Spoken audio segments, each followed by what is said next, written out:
தைத்திருநாள் நெருங்கி வரும் வேளையில் தமிழகத்தின் வீர விளையாட்டான ஜல்லிக்கட்டு போட்டிகளுக்கான களம் தற்போதே சூடு பிடிக்க தொடங்கியுள்ளது.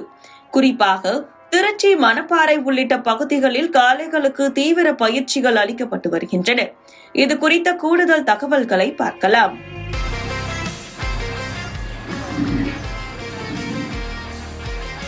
தமிழர்களின் உணர்வோடும் வீரத்தோடும் இரண்டர கலந்தது ஜல்லிக்கட்டு. வாடிவாசலில் இருந்து ஆக்ரோஷமாக வெளியேறும் காளைகளும் அதன் திமிலை இறுக பற்றி வீரத்தை நிரூபிக்கும் காளையர்களும் மோதிக்கொள்ளும் அந்த தருணத்திற்காக தமிழகமே ஆவலுடன் காத்திருக்கிறது. நடப்பாண்டு பொங்கல் பண்டிகையை முன்னிட்டு திருச்சி மாவட்டம் மணப்பாறை மற்றும் அதன் சுற்றுவட்டார பகுதிகளில் காளை வளர்ப்பவர்கள் தங்களது காளைகளை தயார்படுத்தும் பணிகளில் மும்முரமாக ஈடுபட்டுள்ளனர்.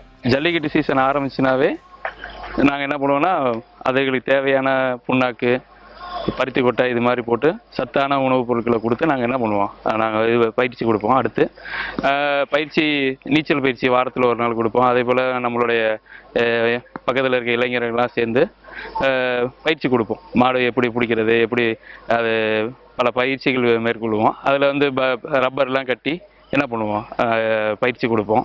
எங்களுக்கு பாதுகாப்பாக நாங்கள் என்ன பண்ணுவோம், நாங்கள் அதை பயிற்சி கொடுக்குற வேலையை பார்ப்போம். மற்ற நேரங்களில் வீட்டில் இருக்க பெண்மணிகள் வந்து மாட்டை பிடிச்சிக்குவாங்க.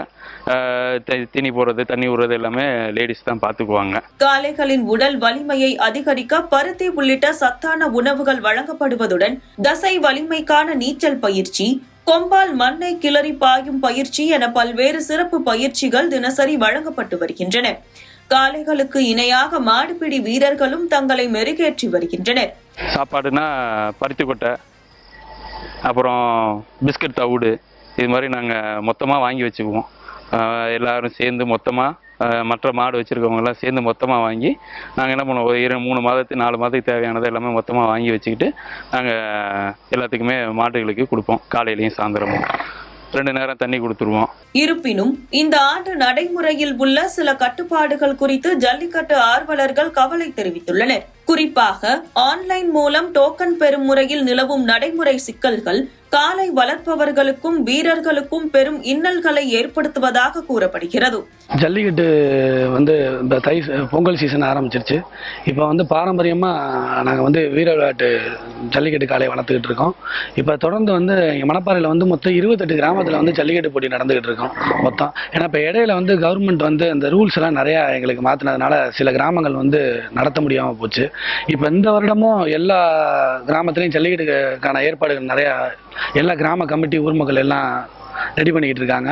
இந்த வருஷமும் சிறப்பாக ஜல்லிக்கட்டு நடக்குது. எங்கள் ஊர் பொதமேடுபட்டியில் 2 வருடங்களாக கோயில் கட்டுறதுக்காக நாங்கள் ஜல்லிக்கட்டு நிப்பாட்டி இருந்தோம். ஆனால் இந்த வருடம் 2026 சிறப்பாக ஜனவரி 18ஆம் தேதி எங்கள் ஊரில் ஜல்லிக்கட்டு போட்டி நடத்துகிறோம். எங்களுக்கு இன்னும் ஒரே ஒரு கோரிக்கையை மட்டும் நாங்கள் அரசாங்கத்திட்ட வச்சுக்கிறோம். எங்களுக்கு வந்து இந்த ஆன்லைன் டோக்கன் முறையை வந்து ரத்து பண்ணிவிட்டு எங்களுக்காக கை டோக்கன் முறையில் கொண்டு வந்து எங்களுக்கு ஜல்லிக்கட்டு விழாவை நடத்தி கொடுக்குமாறு தமிழ்நாடு அரசை நாங்கள் வேண்டி விரும்பி கேட்டுக்கொள்கிறோம்.